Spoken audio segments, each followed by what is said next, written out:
IMF বলছে ভর্তুকি কমাও, আর দেশের মানুষ বলছে বাজারের টিকে থাকায় এখন দায়। একদিকে হু হু করে বাড়ছে মূল্যস্ফীতি, অন্যদিকে মাত্র ৩% প্রবৃদ্ধি নিয়ে লক্ষ্য ধরা হচ্ছে ৬.৫%। ২০২৬ থেকে ২৭ অর্থ বছরের বাজেট কি শুধুই এক অঙ্কের হিসাব, নাকি সত্যিই এতে আছে সাধারণ মানুষের মুক্তির কোনো রূপরেখা? আন্তর্জাতিক চাপ সামলে চাল, ডাল, তেল আর সারের ভর্তুকি কি ধরে রাখতে পারবে সরকার, নাকি উচ্চাভিলাষী লক্ষ্যের নিচে চাপা পড়বে মধ্যবিত্ত আর প্রান্তিক জনগোষ্ঠী? বড় সংকটের মুখে দাঁড়িয়ে কেমন হতে যাচ্ছে এবারের বাজেট?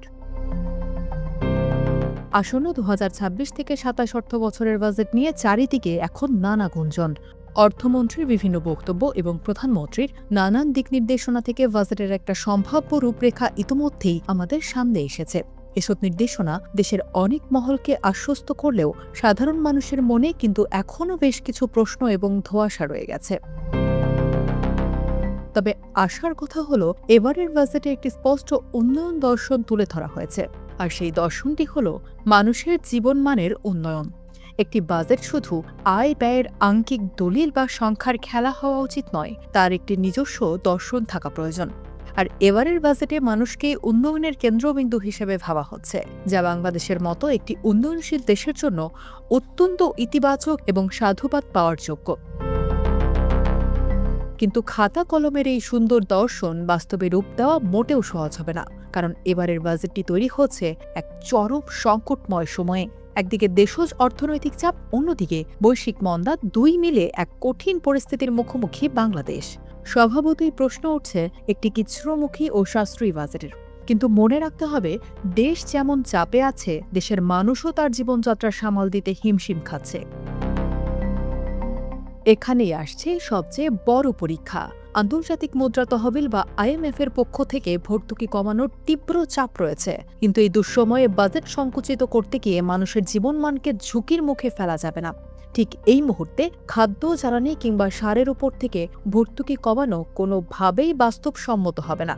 এখন ভর্তুকি তুলে নিলে জনজীবন যেমন পর্যুদস্ত হবে, তেমনি সারের ভর্তুকি কমলে বিঘ্নিত হবে দেশের খাদ্য নিরাপত্তা। তাই সংস্কারের প্রয়োজন থাকলেও ভর্তুকি কাটার সময় কিন্তু এখন নয়।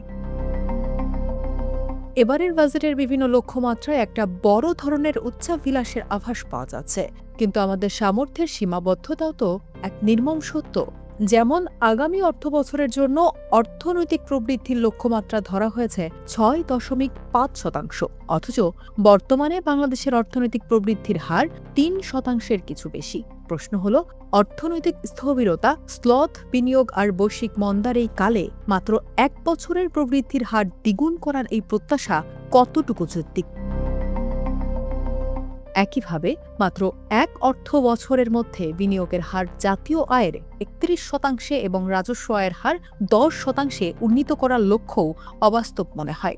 এখানে বাস্তব চিন্তার চেয়ে উচ্চাভিলাষী যেন বেশি ভর করেছে। সংকটের মুখে দাঁড়িয়ে এই লক্ষ্যগুলো অর্জন করাই হবে সরকারের সবচেয়ে কঠিন পরীক্ষা। তবে বাজেটের একটি প্রশংসনীয় দিক হল সামাজিক সুরক্ষা বলয়ের সম্প্রসারণ। জীবনচক্রব্যাপী একটি সামাজিক সুরক্ষা কাঠামো গঠনের কথা বলা হচ্ছে, যা আগামী ৫ বছরে বাস্তবায়িত হবে। সরকারের নির্বাচনী প্রতিশ্রুতি অনুযায়ী ফ্যামিলি কার্ডের মাধ্যমে প্রায় ৪৮ লাখ পরিবার এর আওতায় আসবে, যার সরাসরি সুবিধাভোগী হবে ২,৬০,০০,০০০ মানুষ।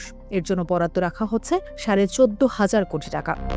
পাশাপাশি প্রতিবন্ধী ব্যক্তিদের অধিকার সুরক্ষা এবং বিশেষায়িত স্কুলের কার্যক্রমে জোর দেওয়া হচ্ছে, যা একটি অন্তর্ভুক্তিমূলক সমাজ গঠনে বড় ভূমিকা রাখবে।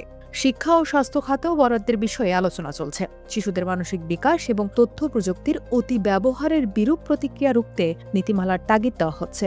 এছাড়া কৃষি উৎপাদনে গতি আনতে কৃষক কার্ডের মাধ্যমে ২২,০০০-এরও বেশি কৃষককে সাহায্য করতে ১,৪০০ কোটি টাকার বরাদ্দের পরিকল্পনা রয়েছে। এসব ইতিবাচক আলোচনার মাঝেও একটি জায়গায় বাজেট যেন কিছুটা নিশ্চুপ, আর তা হলো নারীর অর্থনৈতিক ক্ষমতায়ন। নারীর কর্মসংস্থান বৃদ্ধি, নারী উদ্যোক্তাদের প্রণোদনা, সহজ শর্তে ঋণ এবং বহুমুখী প্রশিক্ষণের বিষয়ে চলমান বাজেট আলোচনায় এক ধরনের ধোঁয়াশা বা নীরবতা লক্ষ্য করা যাচ্ছে, যা দূর করা অত্যন্ত জরুরি। এবারের বাজেটে একদিকে যেমন উচ্চাভিলাষ ও সংস্কারের চাপ আছে, অন্যদিকে রয়েছে সামর্থ্যের সীমাবদ্ধতা। সংকটকে পেছনে ফেলে দেশের মানুষের কল্যাণ নিশ্চিত করে এই বাজেট কতটা সফল হতে পারবে তা সময়ই বলে দেবে।